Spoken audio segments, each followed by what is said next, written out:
2 जुलैपासून ते 8 जुलैच्या दरम्यान राज्यात काही भागामध्ये अतिवृष्टी होणार आहे, अतिमुसळधार पाऊस पडणार आहे म्हणून हा अंदाज लक्षात घ्या. सर्वप्रथम आपण काय करू, कोणत्या जिल्ह्यामध्ये जास्त अतिमुसळधार पाऊस पडणार आहे त्या जिल्ह्याची नाव सांगतो.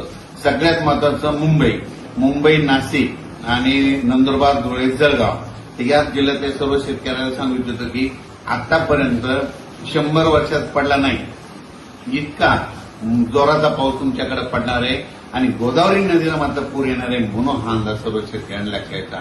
नाशिककडे गोदावरी नदीला पूर आल्याच्या नंतर ते पाणी तळ्यात जाणार आहे. बऱ्याच तळ्यामध्ये पाणी आल्याच्या नंतर त्या तळ्यासाठी शेतकऱ्यांसाठी आनंदाची बातमी. त्याच्यानंतर चिंतेची बातमी कशामुळं, कारण की मुंबईला आतापर्यंत ह्यामध्ये 1 जुलैपासून ते 8 जुलैच्या दरम्यान 1000 ते 1100 मिलीमीटर ह्या 8 दिवसामध्ये पाऊस पडणार आहे म्हणून मुंबईकरांनी, नाशिक जिल्ह्यातील शेतकऱ्यांनी, नंदुरबार जिल्हा, धुळे जिल्हा, जळगाव जिल्ह्यातील शेतकऱ्यांनी हे अंदाज लक्षात घ्यायचा. मग सांगायचं झालं तर मुंबई, त्याच्यानंतर संगमनेर, अकोले, अहिल्यानगर जिल्ह्यात देखील चांगला जोराचा पाऊस पडणार आहे म्हणून हा अंदाज लक्षात घ्यायचा.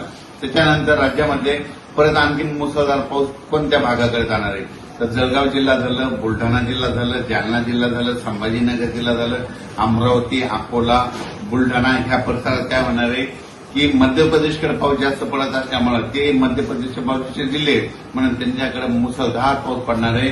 अमरावती, अकोला, बुलढाणा, जळगाव, संभाजीनगर, जालना जिल्हा, धुळे जिल्हा, नंदुरबार जिल्हा, नाशिक जिल्हा, संगमनेर, अकोले आणि मुंबई, नाशिक मध्ये खूप पाऊस पडणार आहे म्हणून या अंदाज शेतकऱ्यांना लक्षात.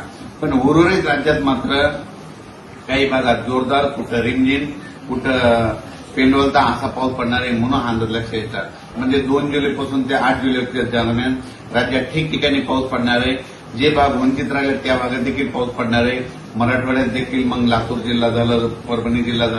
आ आ आई येस ब ब बदक क क कणीदार,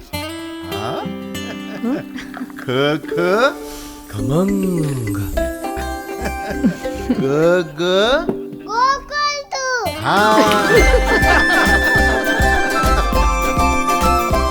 अगदी घरच्यासारखं. कणीदार, खमंग म्हणजेच गोकुळ तूप.